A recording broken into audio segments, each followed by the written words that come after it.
Al cierre con Andrés Mompotes. Saludos cordiales, bienvenidos al corredor más concurrido de la sala de redacción del Tiempo, donde grabamos Al cierre, el podcast de esta casa editorial con el cual analizamos las causas y las consecuencias de los temas más importantes del día. Hoy, miércoles 7 de marzo de 2018, vamos a hablar de qué efecto tendrá la equivocación de la Corte Suprema de Justicia en el caso del cartel de la toga y qué implica la huelga de mujeres que se está convocando para mañana a nivel internacional. Soy Andrés Mompotes, su director de información del Tiempo. Comenzamos. La clave de las noticias. El tema clave. Hoy al mediodía se conoció la decisión de la Corte Suprema de Justicia en uno de los casos más importantes de los últimos años, y es el que tiene que ver con el llamado cartel de la toga, así se denomina al escándalo en el cual están investigados varios magistrados por interferir en procesos de investigación de congresistas. Y uno de los testigos claves, el exfiscal Gustavo Moreno, el exfiscal anticorrupción, que hoy debía recibir la tasación de su pena, estuvo en una audiencia. Después de esa audiencia, la Corte Suprema dijo que estaba condenado a alrededor de 3 años y medio por sus delitos, pero posteriormente se conoció algo que sorprendió al país, y es que el tribunal tuvo que decir que se había equivocado en la tasación de esa condena, y en este momento todavía no sabemos cuál será el veredicto final. Es un hecho inédito. Para analizar este tema estamos con John Torres, editor de Justicia del Tiempo, y con Milena Zarralde, especialista del tema también en la misma sección. Milena, ¿qué fue lo que pasó? Cuéntenos el contexto de esta noticia. Así es, Andrés. Pues anoche se conoció que la ponencia del magistrado Luis Antonio Hernández establecía una pena de 3 años y 6 meses contra el exfiscal Luis Gustavo Moreno. Esos eran los datos que teníamos anoche, y hoy miércoles la sala iba a ser una sala plena donde iba a evaluar en esta sala con todos los magistrados, los 9 magistrados de la sala penal, si aceptaba o no esa ponencia.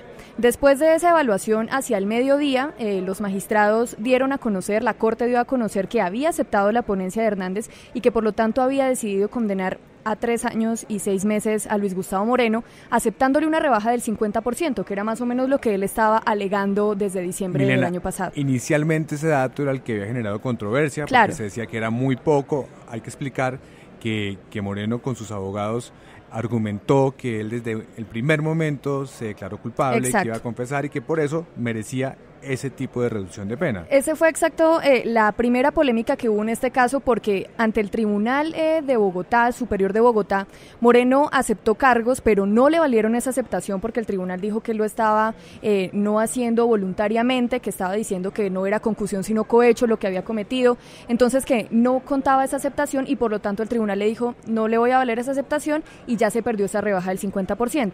Cuando él llega a la Corte Suprema de Justicia y le hacen la acusación, él ahí dice, no, pero es que yo siento que no me deberían dar un 30, que es hasta lo que ya podía aceptar a ese momento cuando ya estaba en la Corte, sino un 50, porque yo desde el primer momento acepté cargos. Eso era lo que la Corte estaba evaluando básicamente, si le aceptaba el 50% o el 30% de rebaja, y en esa ponencia el magistrado Luis Antonio Hernández dijo, listo, le vamos a valer la mitad de la rebaja de la pena, y con eso le damos esa condena de los 3 años y los 6 meses. Era lo que pasaba hasta hoy al mediodía. Y luego, ¿qué ocurrió, John? ¿Qué sucede para que se plantee que hubo un error? La Corte no ha dado una explicación muy profunda, simplemente ha dicho que la tasación de la condena no estuvo bien, probablemente sea una pena superior y que se excusa, pero que va a tener que volver a revisar el caso. Porque recuerda usted, Andrés, que parten de cuartos mínimos, cuartos medios y los cuartos más altos de una posible pena, y en este caso arrancaron de muy abajo tasando la condena. Pero finalmente yo creo que el impacto de esto, más que realmente qué va a pasar con Luis Gustavo Moreno, que va a ir preso, pero no a Colombia, sino a Estados Unidos, porque ya está montado en un avión prácticamente apenas terminen todas sus declaraciones. Es un impacto más que de alguna manera, sin que sea nada muy profundo y nada muy importante, pues genera dudas sobre los procedimientos de la Corte innecesariamente. Pudo haber sido un error, pero es absurdo que le pase un error de estos a la Corte Suprema de Justicia, que tiene muchos asesores, muchos magistrados auxiliares, y lo que genera esto es que les da mucho arsenal, mucho argumento a enemigos de la Corte que cuestionan todas sus decisiones y van a decir, oiga, si esto pasó con Luis Gustavo Moreno, seguramente en cualquier otro caso, pues pueden haber ocurrido errores como los que han dicho. Es decir, solo para reiterar, ningún recurso de ningún abogado podría tener efecto diciendo, mire, ustedes señalaron que esta era la condena, ahora no me pueden cambiar las condiciones. ¿Ningún recurso puede prosperar en ese sentido? Pues, o sea, difícilmente, porque la misma Corte va a explicarlo. La ponencia al parecer estaba diferente de como salió en la parte final, en la parte resolutiva la decisión, y esto seguramente se puede explicar desde el punto de vista técnico. Yo lo que considero es que, como le digo una vez más, es un asunto de la imagen que proyecta la Corte, que está intentando recuperarse de haber tenido en su interior a gente muy cuestionada, como Francisco Ricaurte, como el señor Gustavo Malo, que está todavía como magistrado a pesar de las incapacidades recurrentes, y como el señor Leonidas Bustos. Entonces, la Corte está intentando proyectar una imagen de transparencia y nos encontramos con que en un caso fundamental, porque el caso de Moreno, ¿qué tiene? Él es el principal testigo de los que antes fueron sus grandes socios, que son los magistrados, sus protectores. Él los acusa, da los testimonios en contra, y aquí hay un enredo con la condena. Mucha gente va a pensar que allí ocurrió algo raro, cuando realmente no parece haber sido la situación. ¿Y hay algo? Sí, Milena, por favor. Hay algo importante, Andrés, que también habría que explicar, y es que la sentencia todavía no estaba firmada. O sea, lo que dicen los magistrados es, ellos se reunieron en la sala penal esta mañana, habían tomado la decisión de dar estos 3 años y 6 meses, lo comunicaron así a los medios de comunicación, y nosotros, por supuesto, dimos la noticia.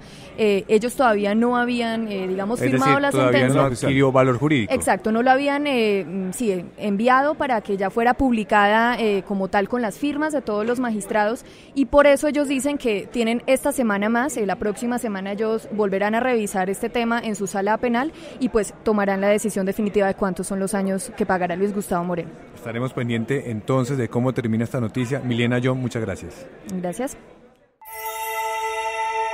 La cifra del día. En la cifra del día tenemos esta, 5, corresponde al número de horas que se demoró la cirugía a la cual fue sometido hoy Rodrigo Londoño, conocido como Timochenko, el jefe máximo de las FARC, la guerrilla desmovilizada, que ahora está convertido en candidato presidencial y que tiene en un interesante dilema a ese partido nuevo político, porque está tratando de establecer si con la situación médica de su líder puede mantenerse en la campaña presidencial. Estamos con Marisol Gómez, editora de la Unidad de Paz del Tiempo, y con Edulfo Peña, editor político. Marisol, ¿qué fue lo que pasó en la operación? ¿Cómo salió? ¿Qué se sabe? Pues mire, hace unos minutos la Clínica Chayo expidió el último comunicado diciendo que, digamos que está en cuidado intensivo cardiovascular, no está entubado, que la cirugía hasta el momento ha tenido un resultado muy satisfactorio, digamos que lo esperado dentro de lo compleja que fue la cirugía, pero que el diagnóstico sobre el resultado final se va a conocer en las siguientes horas. Ahora es muy importante que la clínica explica que no se han presentado complicaciones en el cerebro, porque acuérdense que la clínica ayer dijo que había encontrado una obstrucción cerebral, que no se han presentado, digamos, complicaciones, que se encuentra medianamente sedado pues por el efecto de la anestesia, y que sí está en terapia respiratoria intensiva porque tiene unos problemas pulmonares que fueron diagnosticados antes de la cirugía. Edulfo, digamos, con esa circunstancia en la que está apenas en recuperación, ¿usted qué ha escuchado en relación con el partido político de las FARC?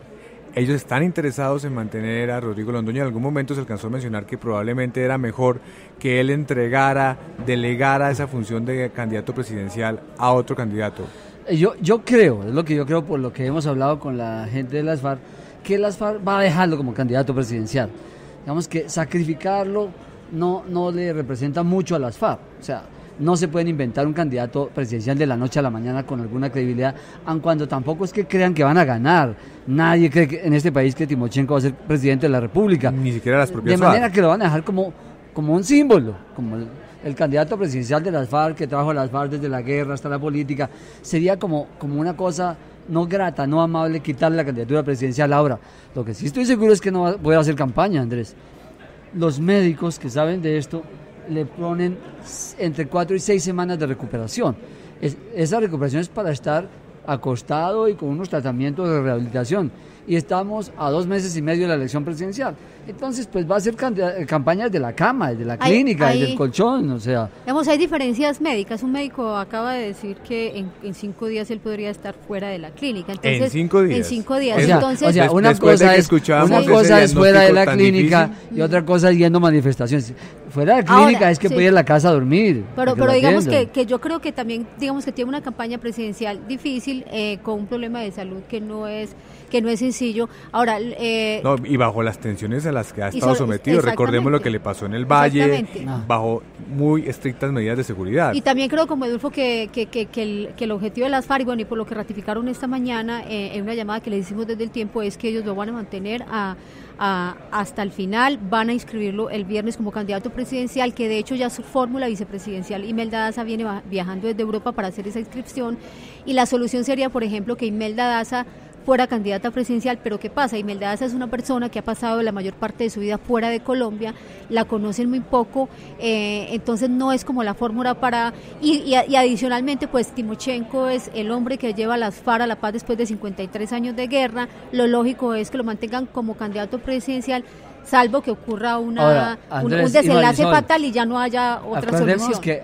Timochenko salió afortunadamente y gracias a Dios bien hoy de la operación, pero tiene un problemilla en el cerebro, tiene una cosa, él tuvo un accidente cerebrovascular, tiene una cosa ahí complicada en el cerebro y tiene otra cosa en el pulmón, parece que fumaba, me decía un médico, entonces tiene corazón, cerebro y pulmones complicados. Él tiene una... Y una campaña desafiante como la de hoy no lo vamos a ver. No aguanta, Ellos no lo aguanta, son ya. problemas para oxigenar el cerebro, para Claro, oxigenar el no. corazón, entonces obviamente él tiene problemas de... Vamos a cubrir de la salud campaña de y Timochenko desde la cama, desde Ajá, el y efi- hospital. y efectivamente él fumaba mucho. Yo recuerdo cuando yo lo entrevisté, bueno, entonces sí. fumó durante todo el tiempo de la entrevista. Entonces efectivamente seguramente eso es producto de una larga historia de fumar, y entonces claramente Pero en todo está caso, ¿sabes delicado. qué, Andrés? Igualmente las FARC van a tener 10 congresistas en el Congreso de Eso la es un República. hecho por el acuerdo, Sí, y eso claro, hay que entonces- se cumple de acuerdo al pacto de paz.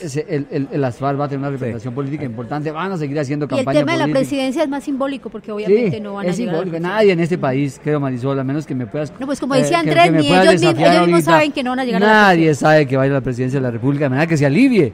Muy bien. Exactamente, que se Marisol, Edulfo, muchas gracias. Lo más leído en eltiempo.com. A esta hora del día vamos con el tema más leído. Este titular: no se ha legalizado captura de hijo de diplomático por actos sexuales con menor. Estamos hablando de un caso que se conoció hoy, que ha generado una interesante controversia en términos de lo que tiene que ver con la inmunidad diplomática. Es una persona de unos 23 años de edad que resultó detenida por un hecho que tiene que ver aparentemente con la vulneración de los derechos de un menor en un barrio del norte de Bogotá. Esta persona está en este momento bajo el poder de las autoridades y hay un pronunciamiento incluso de la ONU, ya que el diplomático pertenece a esa agencia internacional. Estamos con Valentina Obando, de la Sección de Justicia del Tiempo, y seguimos con John Torres. Valentina, ¿qué más contexto hay alrededor de esta información? Bueno, Andrés, lo último que sabemos con respecto a esta noticia es que el joven, que se llama Christopher Rafael Bolger, sigue detenido, pese a que todavía no se ha hecho la audiencia de legalización de captura y después pues de imputación de cargos. La familia de la menor involucrada en este caso, o sea, se está hablando de una conducta sexual inapropiada con una menor de edad de 1 año y 7 meses, o sea, prácticamente una bebé. Entonces, la pareja o la pareja de esposos y los papás de la niña lo que están alegando es que pese a que ya han pasado muchas horas desde esto, porque fue en la tarde de ayer, todavía no se ha hecho pues ni siquiera la audiencia de legalización de captura de este sujeto, supuestamente porque sus papás están tratando de usar su inmunidad diplomática en Colombia para sacarlo del país o para protegerlo. Le voy a preguntar Pero, una cosa ahí, ¿por sí. qué es importante el tiempo? ¿Qué plazo debe suceder antes de que es para tomarse una decisión? John. Son 36 horas, el habeas corpus después de una detención, si ya no está legalizada por el juez, si el juez considera que la persona debe seguir detenida, si no se ha cumplido la audiencia, salvo que haya un caso de mucha fuerza mayor, pues la persona queda en libertad automáticamente. ¿Y qué es lo que está pasando? Pues ya van 24 horas y la familia de la niña pues tiene el temor de que esta persona quede libre y que, como dice Valentina, pues pueda eventualmente salir del país, porque no tendría ninguna restricción legal para hacerlo. O sea, la familia, usted menciona, Valentina, que está preocupada de que se insista en ese argumento de la inmunidad diplomática para que la justicia colombiana no actúe. Claro, sin embargo, ya la ONU se pronunció. La ONU es la entidad a la que estaría adscrito el papá de este joven, y la ONU se pronunció y dijo que que el joven no tiene inmunidad diplomática, lo tiene su papá, y en ese caso tiene que responder ante la justicia colombiana, y así lo pide. Dice que la justicia tiene que actuar en este caso y seguir adelante con el proceso que sea. John, ¿cuáles son las consecuencias? ¿Qué mensajes deja lo que está sucediendo hasta ahora con este caso? Pues primero, el caso es totalmente absurdo, todas las condiciones son absolutamente pues aberrantes y la verdad sorprendentes. Es la primera cuestión. La segunda, pues deja un mal sabor que haya pasado tanto tiempo sin que se haya legalizado la audiencia, pero a mí me parece también que es de resaltar la actitud de Naciones Unidas, porque a diferencia de lo que ha ocurrido en otras oportunidades en las que diplomáticos o familiares de diplomáticos terminan enredados en algún asunto penal, incluso en algún caso de una muerte en un accidente de tránsito, normalmente la actitud es proteger al funcionario, a la familia del funcionario y tratar de ejercer ese derecho de la inmunidad diplomática para sacarlos del país. Ha pasado muchas veces, pasó aquí con asuntos del narcotráfico, con militares que estaban en la embajada de Estados Unidos, ha pasado en muchas oportunidades y creo que el mensaje de Naciones Unidas de que no señor, investiguen, sigan adelante porque esta persona no tiene ningún tipo de fuero, pues me parece que es al final positivo y es una buena señal, Andrés. Valentina, John, muchas gracias. Lo que viene para su información.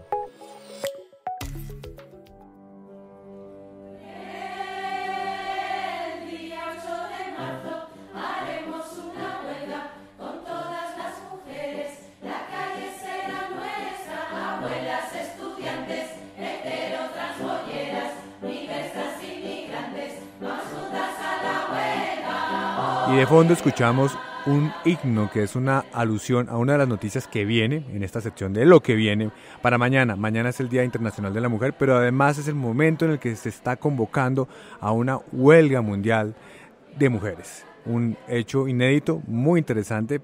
Algunos al principio no creían que fuera a tomar mucha fuerza, pero ya es un hecho que en países como España se está convirtiendo en la noticia del día en ese país. Estamos con Laura Robles, editora de redes sociales en El Tiempo, para que nos cuente el contexto de esta noticia. Laura, ¿cómo se está formando esta huelga? Hola Andrés, ¿cómo estás? Bueno, estamos pasando las manifestaciones a la huelga. Esta huelga se llama la huelga feminista, es una manifestación de carácter social cuyo lema es "Si nosotras paramos, se para el mundo". Es organizada convocada por la Comisión 8M, que es un grupo de mujeres españolas. En España nació esto, pero ya se extendió a 41 países del mundo que se espera que marchen mañana.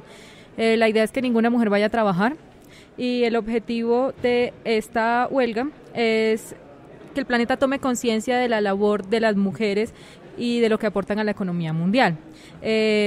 Hablar de desigualdad de género, hablar de la violencia de género y de la dignidad del trabajo doméstico, sobre todo por lo que se llama la economía invisible, que son estas mujeres que sostienen a los países pero que estas cifras no existen. ¿Qué pasa? Que hoy en día se está disminuyendo la brecha salarial y cada vez vemos una fuerza femenina mayor en los empleos, pero las mujeres que salieron de sus casas a hacer estos trabajos en espacios públicos son reemplazadas por otras mujeres que están haciendo este trabajo doméstico. Colombia ha dado unos pasos interesantes hacia la disminución de la brecha salarial, mientras la ONU dice que aproximadamente el 23% de la brecha salarial a nivel mundial.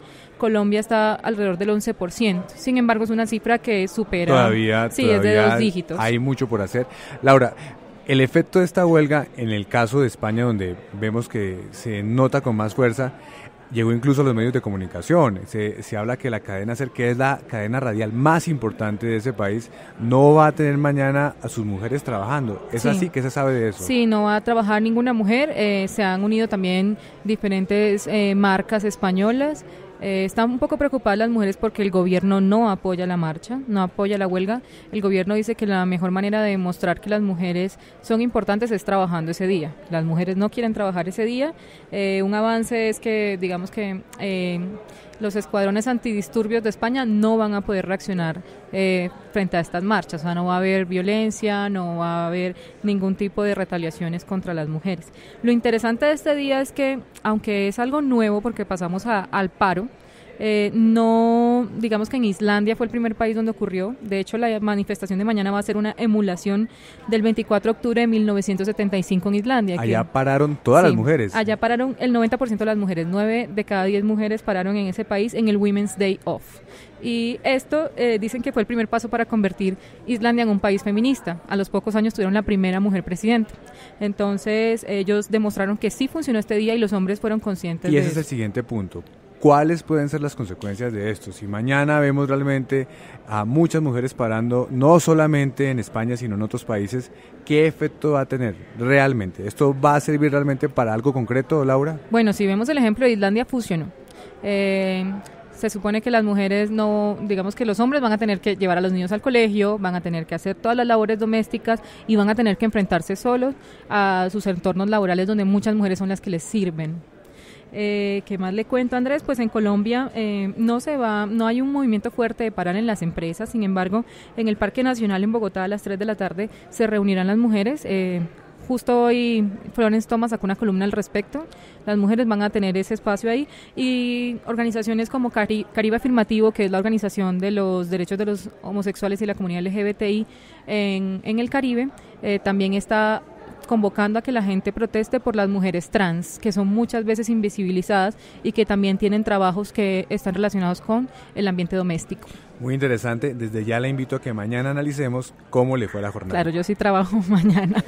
Nos vemos, pues. Entonces aquí nos veremos. Laura, muchas gracias.